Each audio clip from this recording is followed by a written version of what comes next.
Hey there, bookworms. Welcome to Pouring Over Books, a podcast where we dive into the books we love and maybe a few we didn't. I'm your host, LaShawn, and every week I'll be deep diving into what I'm reading, recommendations, and talking about all the things that we love about books. So grab your favorite coffee or tea, find a cozy spot, and let's get ready to pour over some great books together. Hello, friends, and welcome back to the Pouring Over Books podcast. I am LaShawn, your host and friends. It is officially the Burr month. You know, September, October, November, December. It's the month of fall drinks and chunky sweaters and pumpkins and changing leaves and pies and Christmas trees. It's like what the kids say. It's perfect. It's perfect. It is cozy season, and I am so ready for it. We thought we were getting an early fall here in Atlanta. Like today, it's unseasonably cool and windy, and feels that chill, that fall chill in the air. And I think we're going to keep it like this for a week or two, but it could change at any minute. Friday, we had 90-degree temps, but I have been enjoying the cool running weather when I do my long runs. Yesterday on my long run, it stayed in the 60s the whole time, and it was glorious, glorious. Anyway, since it is cozy reading season, I wanted to give those of us who love a good cozy reading season, a good cozy book, a few options to add to your TBR, but make them backlist. So these are not new releases. These are not books you're going to have to be on a struggle bus for at your library for the TBR. Well, maybe some of them. No, none of them you should be. And I mean, these are perfect. I love a new release as much as the next person, but there is something about a cozy backlist book that is undefeated, friends. So I've got a good list for you. Some familiar, some campy, some classics, just all cozy, creepy, atmospheric, perfect for the fall type books. Okay? So the first book on our list is going to be A Discovery of Witches by Deborah Harkness. Let's tell you what it's about. In the heart of Oxford's Bodleian Library, Diana Bishop, a young scholar and descendant of witches, unearths an enchanted alchemical manuscript.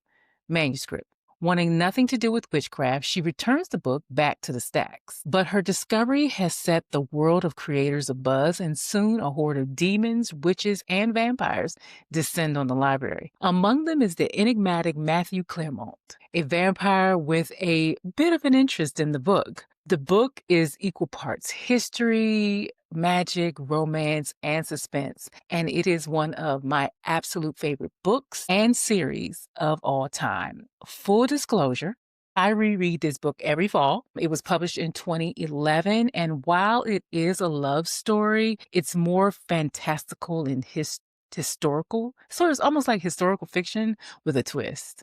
The nerd in me loved all three books, even though I know a lot of people did not like the second book.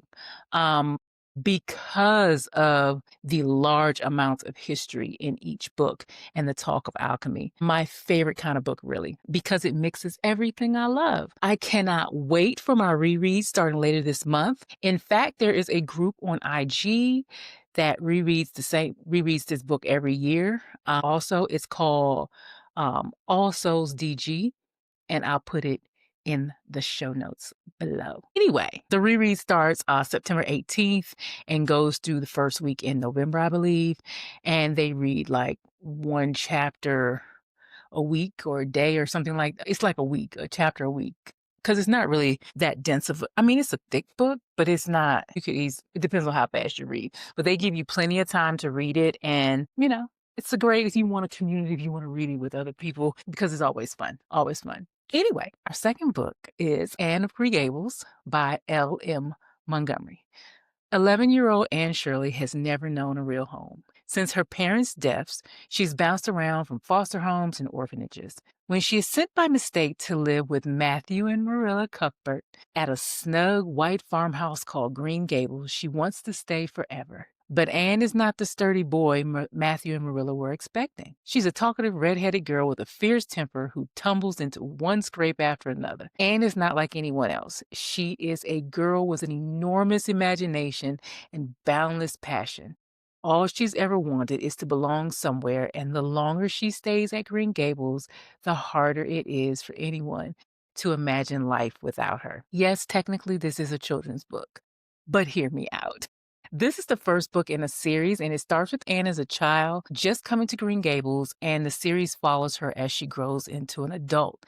And it is has one of the best lines about fall when Anne says, I am so glad to live in a world where there are Octobers. That alone should make you want to read it. I'm just saying. I'm just saying. The third book on my list is going to be any Agatha Christie book, really. But let's start with Murder on the Orient Express. In Murder on the Orient Express, world-renowned detective Hercule Poirot faces one of his most baffling cases when American millionaire Samuel Ratchet is found murdered in his log cabin. Trapped by a snowstorm, Poirot must uncover the killer among a train full of intriguing suspects, each hiding secrets and lies.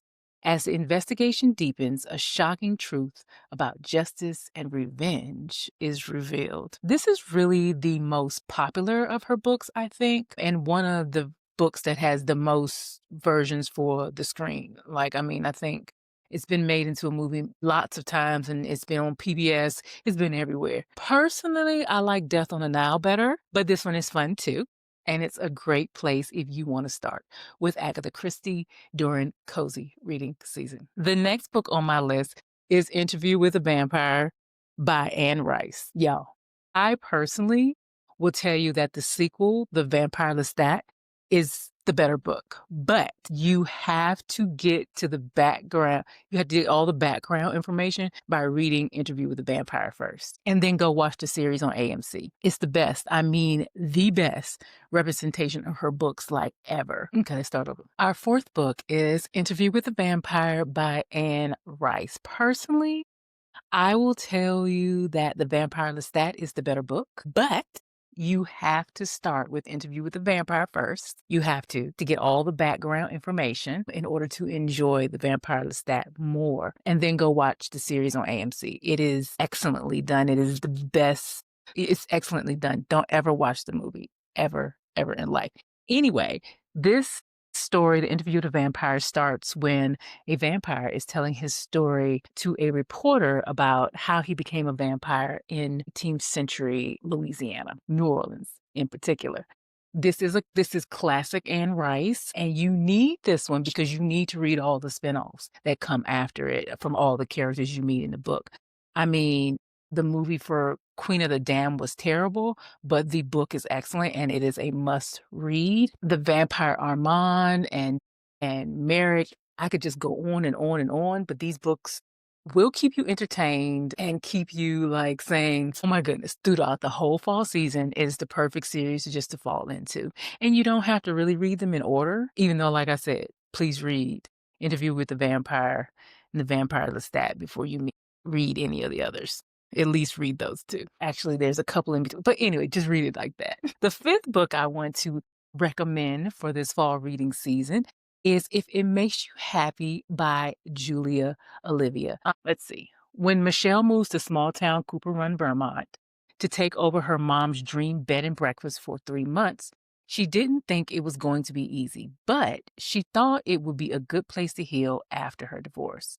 But her scones are trash, and so is her small talk, according to her next door neighbor, Golden Boy, single dad, and hot baker, Cliff. But Cliff knows what she needs, and he sets out to help her as her 3 months come to an end, and she and Cliff become more than friends.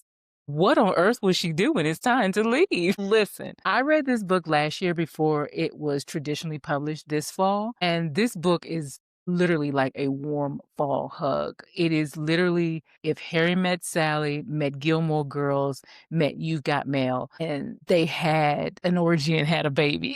That's the only way I can think to describe it. It is pure 90s nostalgia, and I loved this book. And it is perfect if you are looking for a fall coated romance. The next book that is on my list is Lone Woman by Victor Lavelle. Okay, I had to decide how to describe this book without giving away the spoilers or the details because the description that the publisher gives you will spoil it. So I'm just going to go with this one line from the book. Adelaide Henry carries an enormous steamer trunk with her wherever she goes. It's locked at all times because when the trunk opens, people around Adelaide start to disappear. That's all I'm going to give you. Typically, historical horror is not my lane, but the opening of this book was so strange and intriguing and eerie that I could not put it down. I was riveted. And I love that there were people of different races and ethnicities and queerness. And there are several twists that I didn't see coming until they were right there in front of me. And yeah, it's the perfect spooky read. And that's all I'm gonna give you. Just go get it. The last book that I'm going to add to our Month TBR is Twilight. Yes. Listen, I don't care. I don't care. I don't care. It is hoa hoa hoa season. If you know, you know. If you know, you know. I am not the biggest fans of the movies per se, but the books, yes, yes, yes. If you look at it too closely, yes, Edward was a bit controlling, a bit creepy. Okay. But hey, Bella did tend to get in trouble quite often, and she really did need a keeper. Anyway, it's just fun. It's teenage vampires, for goodness sake. I mean, suspend reality here. And then watch the movies because it's campy and you should at least watch them one time. At least one time. Just to catch all the little inconsistencies that we didn't catch then. All right. I hope that added a few books to your TBR. Now, let's get into what I am currently reading. Let me see. I'm not going to hold you though, because I've been in sort of like a reading rut since I finished August Lane back in late August. I have finished 3 books. None of them are really worth talking about here today. I mean, I enjoyed them for what they were. One was a random romance, one was a male magical romance that I found from a recommendation on Bookstagram, and one was a morally gray love story, like the guy, morally gray. My kind of love story. That was recommended by our friend of the pod, Emily. But it was cute. It was good. I mean, whatever. I've also been slowly making my way through Positive Obsession. The book about Octavia Butler, but it's nonfiction, so I am naturally going really slow with that one. But if you're curious about those 3 romances that I talked about, just look on my Storygraph and they are listed there. The fact that I don't tell you exactly what they are, I mean, it is what it is. That's all I'm gonna say. It is what it is. But that they got me through. They got me over the hump. Now I'm ready for something else. But as to what I'm currently reading, I'm currently reading 3 books at the same time. You know how I am. But let's talk about those because they're all very, very different. I am listening to Berry Pickers by Amanda Peters. July 1962, following the tradition of indigenous workers from Nova Scotia, a family arrives in Maine to pick blueberries for the summer. Weeks later, 4-year-old Ruthie, the family's youngest child, vanishes.